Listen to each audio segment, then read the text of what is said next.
it's interesting with Josh Rosen. You have on-the-field issues with him. You have off-the-field issues with him. And I think people are sort of battling which one is going to sort of outweigh the other one. What do you think about his off-the-field stuff? I think it's a plus for me. I think a guy that smart, I think a guy that balanced, I think a guy that self-aware to talk about when he was asked, why aren't you skipping the bowl game when some of these other guys are skipping bowl games? And he defended guys on the other team saying, listen, they play a different position. They maybe don't have the financial security I have. They don't play the same, they don't have the same necessarily NFL prospects I have. I like the off-the-field stuff. And I think some of the arrows being slung at him, I don't understand how they apply to football. I don't understand how his feelings about President Trump apply to football. And while maybe those feelings are anathema to some of the front office executives, my guess is they're very similar to some of his potential NFL teammates. I don't get how the fact that his parents have money affects him on this, CC. Like, if he was going to quit football because his parents have money, that would happen in high school or in college. I don't understand why, once he has his own money, his parents' money affect his ability to be a good NFL player. Well, I just haven't seen a lot of rich people playing NFL because you have to make a decision. I used to get out of bed and could barely walk to the bathroom in the middle of the night. And I didn't have nothing to fall back on. My mom had raised me in a housing project, and I knew what I went to college for, and I knew what I was trying to go to college for to get out of college, and that was going to be in pro football. I didn't have anything to fall back on. So my decision to limp until I got to the training room, take the necessary, whatever it is, Advil or anything else that I needed to take, I didn't have a fallback plan. And most of the guys in the NFL, that's the way it is. When I was training, I remember one time training so hard, I could feel my heart beating in my head. I felt like I was going to pass out.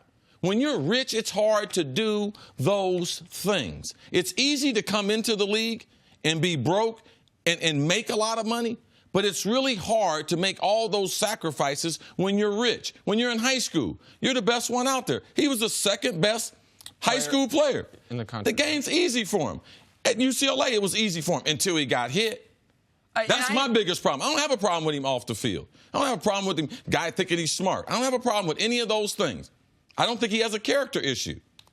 My problem is when someone hits him, what is he going to do over the course of his NFL career? To me, rich people, it's hard to play the game and make the sacrifices that you have to make every single day. So for me, when you ask kids the question, how much do you love football?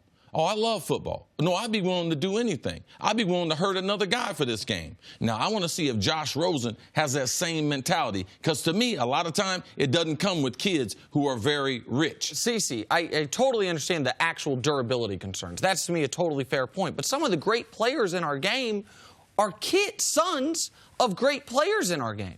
Guys that grew up with money, guys that grew up very comfortable, guys that grew up with Hall of Fame or all-pro caliber players. Tell me the name of these players. Tell me the bunch of these players. Chris Long, Jake Long, the Mannings, the whole Matthews family. No, all of them were elite talents.